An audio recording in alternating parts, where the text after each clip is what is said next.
Hello दोस्तों, कैसे हैं आप। आज का हमारा टॉपिक है बैंक ऑफ बड़ौदा पे आसानी से लोन। मेरे अकाउंट में मुझे 1,50,000 की ऑफर थी, मैंने 1 लाख मेरे अकाउंट में ट्रांसफ़र कर लीजिए। आप देख सकते हैं कि congratulation, I have pre approved loan offer 1,50,000 और मेरे अकाउंट में मैंने 1 लाख रुपये ट्रांसफ़र कर भी लिए हैं। तो चलिए जानते हैं कि एकदम आसानी से बैंक ऑफ बड़ौदा से लोन कैसे लिया जाए। तुरंत 5 मिनट में पता चल जाएगा कि आपके खाते में कब बैलेंस आएगा। बैंक ऑफ बड़ौदा से लोन लेने के लिए हमारे पास 2 रास्ते हैं। एक तो आपका already account bank of Baroda में है तो आपको लोन मिल सकता है, और दूसरा अगर आपका अकाउंट बैंक ऑफ बड़ौदा में नहीं है तो भी आपको लोन मिल सकता है। हाँ दोस्तों, ये हमारे पास जो प्रोसेस है एकदम आसान तरीका है और आप फ़ोन से भी तुरंत कर सकते हैं। बस लास्ट तक बने रहिएगा, एक भी पॉइंट मिस मत करिएगा, क्योंकि पूरा वीडियो आराम से देखेगा, वरना बैंक के चक्कर भी काटने पड़ सकते हैं आपको। एक बार ये ज़रूर वीडियो पूरा का पूरा एक बार देख लीजिए। बैंक ऑफ बड़ौदा का ये पूरा का पूरा डिजिटल प्रोसेस रहेगा, जहाँ पे आपको 50,000 से 10 लाख का लोन तुरंत मिल जाएगा।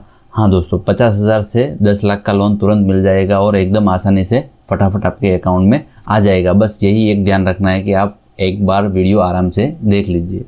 अगर आपका अकाउंट बैंक ऑफ बड़ौदा में है तो इसमें आपको कोई भी डॉक्यूमेंट अपलोड करने नहीं है, आपका कोई भी इनकम का या फिर कोई भी डॉक्यूमेंटेशन यहाँ पे देना नहीं है। ये आपका सब कुछ यहाँ पे फेच हो जाएगा। अगर आपका अकाउंट बैंक ऑफ बड़ौदा में नहीं है तो आपको सभी डॉक्यूमेंट अपलोड करने रहेंगे। मैंने नीचे डिस्क्रिप्शन में लिंक दिया हुआ है, यहाँ पे आप जाके सीधा ये पेज ओपन कर सकते हैं, या फिर आप सीधा जाके बैंक ऑफ बड़ौदा की साइट पे पर्सनल लोन अप्लाई ऑनलाइन कर सकते हैं। हाँ, नीचे पर्सनल लोन अप्लाई ऑनलाइन लिखा हुआ है, आप वहाँ पे अप्लाई कर सकते हैं। ठीक है दोस्तों, तो वहाँ पे ऑनलाइन अप्लाई करें। उसके बाद आपको इस तरह से ये पेज खुलेगा, जिसमें पूरी डॉक्यूमेंट रिक्वायरमेंट, जितना डॉक्यूमेंट रिक्वायरमेंट रहेगा उसका लिस्ट रहेगा।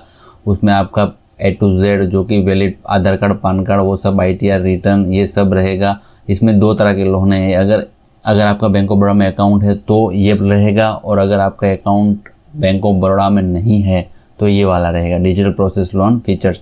इसमें दोनों में अलग अलग स्कीम है, दोनों में अलग अलग ऑफर दी जाएगी। इसमें आपको पूरा का पूरा डिटेल इसमें दिखने को मिलेगा। अगर आपका अकाउंट बैंक ऑफ बड़ौदा में है तो ये वाला रहेगा, लोन ऑफर स्टार्टिंग फ्रॉम 50,000 से 5 लाख तक आपको मिल जाएगा। और अगर आपका बैंक ऑफ बड़ौदा में अकाउंट नहीं है तो 10 लाख तक आपको लोन मिलेगा। इसमें स्टार्टिंग रेट 12.90 है, इसमें भी स्टार्टिंग रेट 12.90 है, लेकिन यहाँ पे अगर आपका अकाउंट बैंक ऑफ बड़ौदा में है तो 16.40 रेट रहेगा, और अगर आपका अकाउंट बैंक ऑफ बड़ौदा में नहीं है तो 18.20 तक भी जा सकता है। बाकी की कई सारे बैंकों से ये रेट एकदम लो है, जो 18.20% तक जाएगा। एकदम आसानी से ये लोन मिल जाएगा। अगर आपका अकाउंट बैंक ऑफ बड़ौदा में है तो 18 महीने से लेकर 36 महीने तक आपको लोन मिल जाएगा, और अगर आपका अकाउंट बैंक ऑफ बड़ौदा में नहीं है तो 12 महीने से 60 महीने तक जा सकता है। ठीक है दोस्तों, आगे है APR एनुअल परसेंटेज 15.23 है और 19.95 है। यहाँ पे 14.38 से लेकर 23.39 तक है। प्रोसेसिंग फी दोनों में एकदम सेम रहेगा, 2% रहेगा लोन अमाउंट पे, और पूरा GST कट के आपके खाते में आ जाएगा। हाँ दोस्तों, स्टैम्प ड्यूटी का अलग से पैसा रहेगा, वो भी आपको अकाउंट में से कट होके आ जाएगा। और अगर आगे जाते हैं तो no requirement document, bank statement और ITR की यहाँ पे ज़रूरत नहीं है, और वहाँ पे आपको सब कुछ फिजिकल देना पड़ेगा अगर आपके पास बैंक ऑफ बड़ौदा का अकाउंट नहीं है। तो आगे जाके हम प्रोसेस करेंगे, उसमें मोबाइल नंबर डालेंगे आप, आपका जो कुछ भी आपका आधार कार्ड में रजिस्टर मोबाइल नंबर है वही डालना आप। उसमें डायरेक्ट एंटर OTP आ जाएगा। OTP डालने के बाद सबमिट कर दीजिए। सबमिट करने के बाद ये पेज खुलेगा। उसके बाद एंटर डाल कर दीजिए, OTP आ गया, सबमिट कर दीजिए। सबमिट होने के बाद आपको ये select account holder bank of Baroda, अगर आपका अकाउंट है बैंक ऑफ बड़ौदा में तो ये सिलेक्ट कर दीजिए, नो या यस। अगर आपका नहीं है तो नो सिलेक्ट कर दीजिए, और है तो यस सिलेक्ट कर दीजिए। चलो, हमारे पास है तो हम यस सिलेक्ट करते हैं। उसमें नीचे है कि भी सिलेक्ट वैल्यू, आधार कार्ड का ऑप्शन आएगा, उसमें आपको आधार कार्ड में, और उसमें आपको यहाँ पे दिखेगा कि हम आधार कार्ड का वर्चुअल एड्रेस नंबर, आधार कार्ड का नंबर यहाँ पे डालना है। उसके बाद हमको सबमिट OTP करना है अगर आपका अकाउंट बैंक ऑफ बड़ौदा में नहीं है तो। हाँ दोस्तों, अगर आपका बैंक ऑफ बड़ौदा में अकाउंट नहीं है तो ये प्रोसेस करना है, और अगर आपका अकाउंट बैंक ऑफ बड़ौदा में है तो यहाँ पे यस कर दीजिए। और आगे का प्रोसेस मैं आपको बताऊंगा कि अगर आपका बैंक ऑफ बड़ौदा में अकाउंट है तो क्या करना है। तो अगर आपका अकाउंट बैंक ऑफ बड़ौदा में तो यस कर दीजिए, और नीचे सिलेक्ट वैल्यू में आपका अकाउंट नंबर डाल दीजिए, कस्टमर ID डाल दीजिए, या फिर पैन कार्ड नंबर डाल दीजिए, जिससे आपका अकाउंट सीधा फैच हो जाएगा। हाँ दोस्तों, इससे आपका सीधा अकाउंट नंबर फैच हो जाएगा। उसके बाद कस्टमर ID है तो कस्टमर ID से लॉगिन कर दीजिए, सबमिट OTP कर दीजिए। जो आपका मोबाइल में OTP रहेगा वो आपके मोबाइल पे आ जाएगा। अगर बैंक ऑफ बड़ौदा में जो नंबर दिया है वहाँ पे ही आपको OTP आ जाएगा, इसलिए तुरंत ये प्रोसेस सबमिट में चले जाइए। उसके बाद आई एक्सेप्ट और टर्म एंड कंडीशन में जाके उसमें OTP डाल दीजिए। OTP डालने के बाद सबमिट करना है। हाँ दोस्तों, यहाँ पे आपको सबमिट करना है OTP डालने के बाद।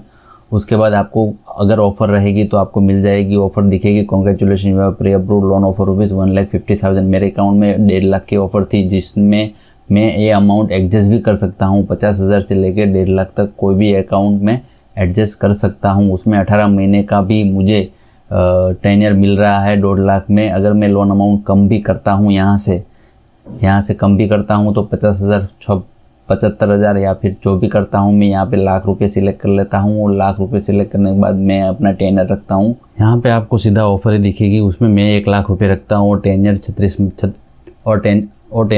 महीने कर देता हूँ। 1 लाख रुपए के साथ 36 महीने टेन्योर कर दूंगा। आप नीचे देखेंगे तो आपको यहाँ पे इंटरेस्ट रेट पूरा दिखेगा, प्रोसेसिंग फ़ी दिखेगी, स्टैम्प ड्यूटी दिखेगी और GST भी दिखेगी। उसके बाद आपका क्या EMI रहेगा वो भी दिखेगा। अदर्स में अगर पर्सनल लोन लेना है तो यहाँ पे क्या सिलेक्ट करना है, आप अदर्स ही रखिएगा। और आपको इंश्योरेंस लेना है तो यहाँ पे नो कर दीजिएगा। अगर आपको इंश्योरेंस नहीं लेना है तो यहाँ पे नो कर दीजिएगा। उसके बाद आपको इंटरेस्ट रेट दिखेगा, प्रोसेस फी दिखेगी, स्टैम्प ड्यूटी रहेगी, GST रहेगा और मंथली EMI जो कुछ भी रहता है वो रहेगा। उसके बाद नेट लोन अमाउंट जो आपके खाते में सब कट के आएगा वो ये अमाउंट रहेगा 97,315 रुपीज़ आ जाएंगे। 97,000 आपका लोन आपके खाते में आएगा। इसको काउंट कर लेते हैं। 3413 का आपका हफ्ता है, 36 हफ्ते 1,22,867 आपको बैंक को देने हैं। उसमें से 1,22,000 आपको बैंक को देने हैं और उसमें से 97,315 रुपीज़ आपको मिल रहा है। उसका डिफरेंस आ रहा है 25,500 आपका ब्याज जा रहा है। 25,500 आपका पूरा ब्याज जा रहा है दोस्तों। तो 25,500 ब्याज बहुत कम है। दूसरी बैंकों के चक्कर में ये आपको पूरा का पूरा सस्ता लोन मिलेगा। उसके बाद आपको यहाँ एग्री और यहाँ पे टिक करने के बाद आपका E-साइन वेरिफिकेशन होगा। E-साइन वेरिफिकेशन, हाँ दोस्तों, E-साइन वेरिफिकेशन कंपलसरी रहेगा। उसमें यहाँ पे टिक करके आपको नीचे जाना है। उसमें 3 ऑप्शन दिए गए हैं, OTP बेस्ड E-साइन, बायोमेट्रिक बेस्ड E-साइन और टोकन बेस्ड E-साइन। अगर ये दोनों आपने क्लिक किया, बायोमेट्रिक और टोकन, तो आपको बैंक के चक्कर भी लगाने पड़ सकते हैं। आपको वहाँ पे जाके बायोमेट्रिक करना पड़ेगा या फिर टोकन लेके साइन वेरीफाई करना पड़ेगा। अभी इससे आसान रास्ता है OTP बेस में आपको यहाँ पे टिक करना है और आधार कार्ड का नंबर यहाँ पे डालना है। आधार कार्ड पे नंबर पे जो भी मोबाइल नंबर रजिस्टर होगा वहाँ पे आपको OTP आ जाएगा और ये E-कॉमर्स फटाफट हो जाएगा। और उसके अलावा आपको यहाँ पे आने के बाद कंटिन्यू दे देना है। कंटिन्यू देने के बाद आपके खाते में सीधा 1 लाख का लोन आ जाएगा। जो आपका अकाउंट बैंक ऑफ बड़ौदा में है तो आपका खाते में तुरंत ही आ जाएगा, और अगर नहीं है तो आपको यहाँ पे अकाउंट खुलवा के डलवा दीजिए तो भी चलेगा, या फिर आप दूसरे अकाउंट में भी ले सकते हैं। हाँ दोस्तों, ये पूरा का पूरा प्रोसेस डिजिटल है और इजी है। बैंक ऑफ बड़ौदा आसानी से ये लोन दे देता है। अगर 2 ही चीज़ है इसमें, अगर आपका सिबिल अच्छा रहेगा तो आपको तुरंत ही अच्छा अप्रूवल आएगा, क्योंकि बैंक तो पैसे देने के लिए बैठी है दोस्तों। अगर आपने रीपेमेंट अच्छे से किया तो आपका ज़्यादा पैसे मिल सकते हैं और आपका सिबिल भी बढ़ सकता है। ये पूरा लोन सिबिल के बेस पे ही है। अगर आपका सिबिल अच्छा रहा तो आपको अच्छे से अच्छा लोन मिलेगा। अगर आपका सिबिल खराब रहा तो आपका लोन रिजेक्ट भी हो सकता है, ये ख्याल रखें। जी हाँ दोस्तों, अगर आपका सिबिल खराब है तो हमारा सिबिल के ऊपर पूरा वीडियो है कि उसको हम कैसे सुधार सकते हैं शॉर्ट टाइम में। और अगर आपको पता नहीं है कि आपको पर्सनल लोन लेने के लिए कौन कौन से डॉक्यूमेंट चाहिए, तो हमारा उस पर भी एक स्पेशल वीडियो रखा है जो आपको बताएगा कि मिनिमम डॉक्यूमेंट क्या चाहिए। कोई भी बैंक से पर्सनल लोन लेना है तो एक बार आप ज़रूर देख लीजिएगा दोस्तों। अगर ये आपको इन्फॉर्मेशन और ये पूरा प्रोसेस समझ में आया तो लाइक कर दीजिएगा, सब्सक्राइब करना मत भूलना, क्योंकि इसके बाद हमारे आने वाले कई ऐसी टिप्स होगी जो आपको कई सारी मदद कर सकती है। इसलिए सब्सक्राइब किए बिना भूल से भी मत जाना दोस्तों। अच्छा लगा तो लाइक कर देना। और ये पूरा का पूरा प्रोसेस डिजिटल है, कहीं भी अटकता है तो आप कमेंट ज़रूर करके बताइए, हम आपको पूरा गाइड करेंगे दोस्तों।